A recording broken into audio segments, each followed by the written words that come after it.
Yeah, you're now rocking live with the big homie Madman UNG radio station. You know what I'm saying? It's an old school versus new school show tonight.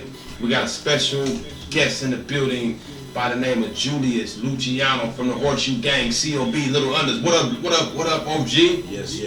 What's up, my nigga? I'm in the building, man. That's what it is. So you know what it is, bro. I'm out here. Yeah, man, that's good, man. I'm glad you stopped through, man, to come holler at your boy, man. Yo, lately, man, we've been having a lot of interviews over here. We've been talking about a lot of things going on, man. You know, with the rap game, the way the rap is going, man. You know, so I need to talk to some people, man, about some things that's popping. You know what I mean? Let me know what's up. You come from a tribe of bars. Yeah, man. You know, how you feel about today's artists? Well, first of all, you Julius Luciano. Tell the people who you are, man. For those that don't know who you are. Alright, so I go by the name of Julius, you know what I mean, Doc J. When you see me, I represent UNG, I represent COB, I represent Horseshoe Gang, I represent newly formed family business. That's a group with Horseshoe Gang combined with King Crook. I've been rapping for 100 years. And shit, most of those years has been difficult because, you know, you mentioned bars and motherfuckers don't respect bars like they should. So we kind of, you know, kick the door down for bars and shit, kind of bring it to where it should be. So Right. yeah. The bar game is wild now. A lot of brothers who got the bars might not have the big check, right? But a lot of the people who don't have bars might have the big check. Oh yeah. You know what I'm saying? And it was like that back in the day, but artists was freestyling and getting money. Now freestylers really ain't getting no money, and a lot of the artists that don't really care about the craft, they just in it to get the money, is getting known. I'm not mad at that because we black and we get money. We don't gotta do certain jobs to get it. You know what I'm saying? But it's not their fault. It's everybody's fault in a whole. We gotta hold a lot of people accountable. Yeah. You know, the streaming and shit like that, and all the new game. How you feel about the new game compared to the old game? I mean, to be honest, it's a gift and a curse because, you know, hip hop is the biggest genre of music right now, right? Okay. And it has been for the last couple of years. So bigger than rock, bigger than country, all that. So it's more money in hip hop now than it's ever been. So that's beautiful. The issue is that, you know, rap and hip hop is so commercialized that, you know, it's a lot of gimmicks. And it's a lot of things to boost clicks. So whenever there's a bunch of gimmicks and whenever companies are worried about, you know, getting a return on their investment, then they have to do the gimmick shit. So if it's a song like Old Town Road, then they're gonna push those sort of songs. Then Right. all these playlists on the streaming services, they're gonna have songs that sound similar to that, because that's the wave. So if you're a rapper that, you know, you rapping about something like a Rhapsody, shout out to Rhapsody, her album's dope as fuck. It will never get the same type of push that a little Uzi Vert album would get. You know what I mean? Yeah. So it's kind of like I said, it's a give and a curse. The gift part is that it's way more money for niggas out here. The bad part is that it's difficult to get for the artists with substance and real talent that they've been crafting for years and years and years. It's a little more difficult if you don't have something, you know, trendy or something that the kids are gonna click on. You know what I mean? So Well, do you like, think SoundCloud is like a gimmick, or YouTube? Because they got this, they got like people used to download their video, then they say, well, if you want to promote it, spend X amount of dollars, and Right. you'll reach a certain amount of people. That's kind of like a gimmick, right?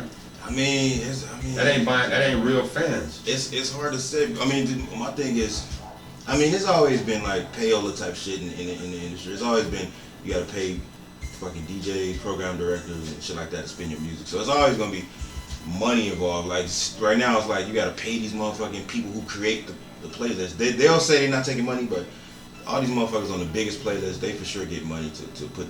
It'll be an artist you ain't never heard from nowhere, and this nigga's on one of the biggest playlists on fucking whatever, Spotify or Apple Music. Because they got the money. Because they got the bread. So it's like, yeah, man, it's just I hate to come across as one of those rappers who's always complaining about shit, but to be honest, you know, for the real rappers, you know, it's difficult. And niggas always say, in the mainstream, when you ask motherfuckers about the state of hip hop, they want to pull Kendrick and Cole out instantly. They were like, shit, Kendrick and Cole, two of the biggest rappers, and they dope rappers that's, you know, about substance, and they got talent, Right. which is true.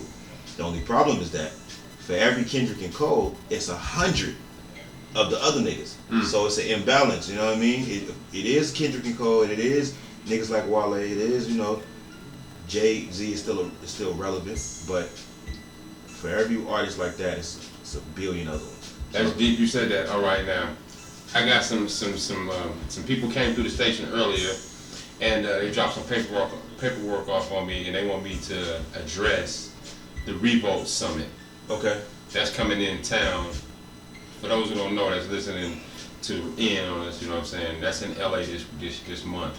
Yeah. Revolt is Puffy, and they're going around right now having these conventions. Yeah. They was in Atlanta at first, right? Right. They're having like live hip hop shows, and then they have panels. Right. How you feel about that? Shit, I'm gonna go check one of them out. Like it's the 25th to the 27th, I believe. Yeah, I got it right here. The one on the 25th, I got a little ticket for that shit. I'm gonna go check it out. Yeah, right here in LA, in between October the 25th to the 27th. Tickets available now at revoltsummit.com. Word. All right, so how much you pay for your ticket? I mean, shit. The ticket was ranged from like 70 to like, I think the super VIP shit was like 250 or some shit. So I'm a top ramen nigga. I ain't gonna be in the fucking VIP. I feel you. When your name is your face card is good enough. When you ain't through the door. Man, you be surprised. I bro. know there's some big folks in there still It's having like, trouble man, getting in, but man. don't trip. God got his plan and his work for certain people. Like my neighbor, he got a studio right here next to UNG Radio. My neighbor, his studio is called Wave Management, and he runs his studio there. He say he paying $900 to get the VIP. Yeah, up with that. $900. I'm like, the very next day it's gonna be on YouTube. You might not have to pay all that money, man. $900? I don't know. He's saying that's gonna be the best $900 he invested Word. I mean, I ain't knocking you. I'm just like, damn, nigga. If I'm paying $900, nigga, I better be on the panel with Puffy, nigga. Damn. That's crazy. But he gonna pay $9 to get off in that thing, and he gonna rub elbows with some of the top people to get where he need to get. Is that a gimmick? Since you brought that up, that seemed like the topic for the night. I mean, I wonder about that because, like, what I've been noticing lately is that I feel like I ain't knocking nobody specifically, but I feel like there's a lot of East Coast niggas who get behind West Coast acts, right? So like, I think G Perico just signed to Rock Nation, the management side, I believe. I know Jay-Z was trying to sign Nipsey when he was live a couple years ago. A lot of these niggas, man, I ain't knocking nobody. I'm just saying. So maybe on that level, if you're a West Coast dude and you somehow get positioned by the right person at this panel, maybe they will be like, maybe they will give you a shot if you're a West Coast rapper or something. Your homie, he rap, right? Well, he is great at getting artists on the mic. He got groups. Okay. He's a manager. Oh, he's a manager. Okay. Right. So he's going up there for the business side of the game because some of the artists don't know. They just know raps and beats. They don't know the business. Right. So he going up there to rub elbows with people so he can get his business more up off the ground. It's a gang of motherfuckers coming out. So I mean, shit, you never know. He might. One of those episodes, I see Puffy just signed some chick on the spot. She was like something. I don't know what she was in. A&R or something. She was up and coming. She was in the audience. She stood up and asked a question. He's like, I'm gonna hire you right now, just to kind of promote that I'm about the culture and shit. I'm like, all right, so you never know. And that's deep that you said that because really I brought it up just to get to that point, and before I could say it, you spoke it up. Now, what I brought it up was, do you think that people can still get signed by going out to them type of events? And you just said Puffy actually snatched somebody up. I think so. I think so. I mean, I feel like it's probably way less of that than it used to be, because these days, financial backers, they look at motherfuckers who halfway established already. Like you got motherfucking 50,000 followers on social media platform. You got motherfucking million clicks on your YouTube shit. Right. And then they come out to play. Back in the day, nigga, I remember niggas like you and Crook were telling me niggas was getting deals just off. Nigga busting the freestyle in the motherfucking lobby or some shit. Big time. You know what I'm saying? That's kind of how Crook got his deal. I was at a gang banging truce, and me, C-Style, and Trey D and Green Eyes, was talking, and C-Style kept sweating me. He kept saying he had a deal on the table as long as he can get Snoop and them inside this building. Right. But he was looking for the hottest nigga coming out of Long Beach. Right. And I said, I know him. He said, who? I said, my younger brother, man, he right next door. And I went into a rural salsa and got him, and he came outside and busted freestyle for C-Style. Right. And C-Style fell in love with it, went to Virgin, came back with the paperwork, and booyah, Crooked been rolling ever since. Right. So that, it do happen like this. But in this day and time, they got so many traps and shit. You got American Idol and all this fake stuff going on, you know what I'm saying? So it's real hard for underground artists to really get where they're going. You gotta have 10 windows. You might have to have little acting skills. You might need to have a t-shirt for sale. You know what I mean? Yeah, that's why a platform like this is so important. Like unsigned artists having somewhere to have an interview, plug their links, and all that type of shit. That's super important because it's niggas out here still doing the, running up on you in a gas station, handing out their CD. A nigga just handed me a CD 2 days ago. In my head, I was like, damn, I didn't even know I ain't played a CD in a long time. Man, it's a cat I'm looking for right now. He be out here in LA, man, right by the freeway. I drive past every day. I said, damn, I got plans on tomorrow to park on that side of the street to see him, to catch him, buy a CD, and I'm going to bring him to the radio station because this dude is by himself. He puts his backpack on the gate and he has a stack of CDs, and when the cars come out, he go right to him. I said, damn, I wonder how much he make a day. He bold. If he hitting for 100 a day, that's decent for an underground artist. He heartless. You know what I'm saying? I gotta see what he about. You know what though, man? Again, I don't knock nothing the nigga do. But I feel like that hustle works better on the South. In the South? In the South.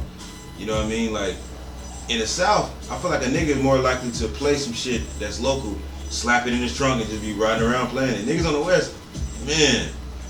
You got a lot of hatred on the West. That nigga from Compton, now that nigga from Watts, nigga South Central. As soon as they look at it, they be like, oh, this one of them motherfucking Linwood niggas. So you like, my nigga, what? Like, just support the nigga. We can say that because we from LA, but LA niggas, they come at me like, oh man, we grew up together, went to school together, nigga, play my music on the radio and let's quit playing. You know what I'm saying? I mean, that type of shit. I will, but it's a business too. Yeah. Bring your team and have somebody, spend with a brother or come support each other. Let's work together. I put you in this show, bring out a crowd. Yeah. Let's work together. But everybody in LA, man, is just smashers. That's what it's, Dude, but let me ask you a question then.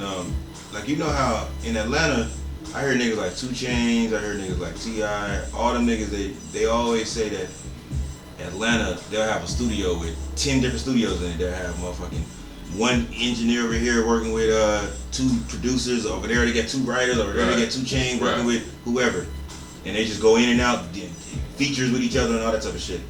And I'm like, LA definitely not like that. So let me ask you a question. Do you think gangbanging hurts the shit from being like that? Hell yeah, it do. Because people got animosity from back in the day. Some people can't let that shit go. Some niggas the niggas who got real bread, they didn't let that go because they got millions of dollars and they ain't got time to try to lose that foundation behind those dumb shit. That's kind of what went on with Nipsey. He from a certain block, and he made it successfully. His wife is successful. He had a lot of success around him, but them niggas in the hood was still without. You know what I'm saying? And some of them was hungry, and they don't give a damn about none of that. They trying to get on, and you can't control everybody just because, hey man, we doing this function right here. Don't nobody come up here tripping. I don't care if they from over there. You can't stop this one little nigga. His mama might not have no money for rent, but he from the hood. He need money. He like, look, madman, y'all on. I'm not on. I'm finna get on. So, of course it hurts. You know what I'm saying? Yeah. But in the South, what I noticed too, though, a lot of the artists that's already established that ain't hot, a young cat will be coming up, and they'll go run and jump on a song with him. Yeah. Or his remix. A song that's hot on the radio, they'll jump on a remix to keep their name going, and the young nigga look up to him, so he gonna allow that person to come through. But on the West Coast, we ain't really doing that because we don't really do mixtapes too much because a lot of mixtapes don't make money. But it do make money. It depends on how you market that shit. You know what I'm saying?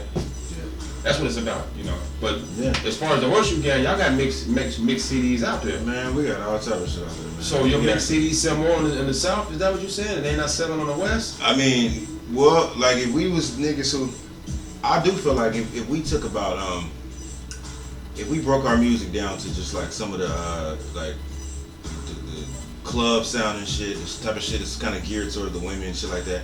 If we made like, if we condensed it to like 2 CDs and went out to the South for 6 months, we probably would pop over there. Okay. I'm saying, but as far as, you know, the truth be told, man, what we do is lyrics. You know what I mean? Of course, we got shit. We from the ghetto, so we talk about struggling. We talk about the hood shit. We talk about everything. But for the most part, everything we talk about is packaged with lyricism. Right. So, you know, nigga, lyricism is taking a humongous hit right now. Right. You know what I mean? Like back in the day, nigga wouldn't dare say some shit about somebody like Razcast or Eminem or Royce, or niggas wouldn't say shit about them. They'd be like, nigga, these are, you know, the rap legends. Right Now, man, a nigga will be like, I don't want to hear all that rap shit. You know but guess what saying? though? I noticed something too. A lot of the brothers who got lyrics, or females who got lyrics, kind of sort of forgetting about hits. That's true too. Like, you know, a lot of people need to know. It ain't about lyrics no more, really. It ain't about mumble rap no more neither. Yeah. It's about having a hit. Yeah. If you can come up with a hit, and because I just watched the Loonies perform. Okay. Right? And when they performed, they did like 5 songs, right? 4 songs was just regular and the crowd was kind of like sitting there. Right. But then when they came out and said, I'm ready to smoke, Do, I got do. 5 on it, the crowd went crazy because of the hit. Yeah. So I think that artists need to focus on hits. Yeah. I mean, that's another thing too, man. Like, going back to how I was saying, I feel like it's more bread in the industry now, but it's certain elements is harder. That's another element. It's harder. I feel like think of when is the last time you heard? Think of the last solid 5 hit songs that came out the West. Like Kendrick Lamar. Kendrick, but you talking about 5 artists or just 5 hits? 5 different artists that came out with smash hits. That's like just, you hear like niggas. You talking about the last 5 artists or last year? In the year? I mean, like in the last, let's say, I don't know, 18 months. When last 18 months? Like let's say like you know how gin and juice is everywhere. When you heard shit like. They there, I just don't want to name them. You know, Blueface, that was a hit. You know what I'm saying? Regardless of how I feel about it. You know what I'm saying? So here's the thing. I think you know, with the internet, the internet kind of took away regional sounds. I got you. So it's like right now you listen to the radio, it's hard to say who's from where. Like motherfucking A Boogie is from the East Coast. He don't sound like he's from New York. You know what I mean? Shit, niggas like let's take like a OT Genesis, right? Some niggas didn't know he's from Long Beach. Right. Like some niggas didn't know what's the nigga name? What's my nigga name? Where you from? Fucking what's this nigga's name? I'm drawing a blank.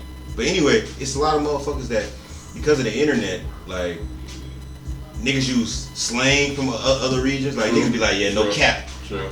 Niggas be from West Coast, somewhere, yeah, no cap. Like talking like the South niggas. Or the South niggas is talking about blood and cousins, Sue. It's so mixed up. It don't make sense. You got Bloods in New York. That's shocking. Right. So it's kind of like, so now it's kind of like everything goes. If you look at Dave East, that nigga look like he from nigga South Central. I got you. You know what I mean? So it's kind of like, I ain't knocking none of these people. I'm just saying.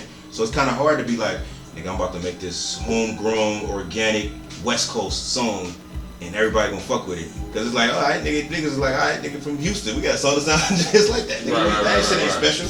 True. You know what I mean? So it's like, now it's just like, that's why on top of my head, outside of Kendrick, I can't think. YG, he got some songs that's kind of big in the last year or so. I guess fucking YG, a gang of people, man. You know, it's a lot of artists on the West Coast. I mean those super mega hits. All right, we got them, but the problem is what you said earlier in the game. We from the West Coast, we don't believe in paying for certain shit. Okay. You know what I'm saying? And a lot of the other cities or South and Midwest, they pay for theirs, or the companies get behind them and pay for them to get played. You know, West Coast niggas are just gangsters. Either you love us or you don't. You know what I'm saying? That's how we roll. But Master P, like he sat down with Michael Jackson's attorney and paid $25,000 to learn the game. Yeah, and he said he think that right. was the best 25 he ever invested. Yeah. You know what I'm saying? Kind of like our cousin Game Warden, he paid $500 to sit down with Eminem's manager to get some game. Okay. But he didn't do nothing with it. You know what I'm saying? Me, I'm against that. I ain't giving nobody $500 for shit. You know what I'm saying? I'm gonna go put $500 in my car and get my shit right or whatever. I'm gonna invest in UNG Radio or something like that, you know? But you do have to invest, because I remember back in the day, back in the 80s, I would go spend money and get flyers and stickers to put them on the wall to say, yo man, Madman Crooked Eye, we're performing at this show right here. So you do have to invest, you know what I'm saying? For sure. It's just certain things that I don't agree with investing in. I don't believe in paying you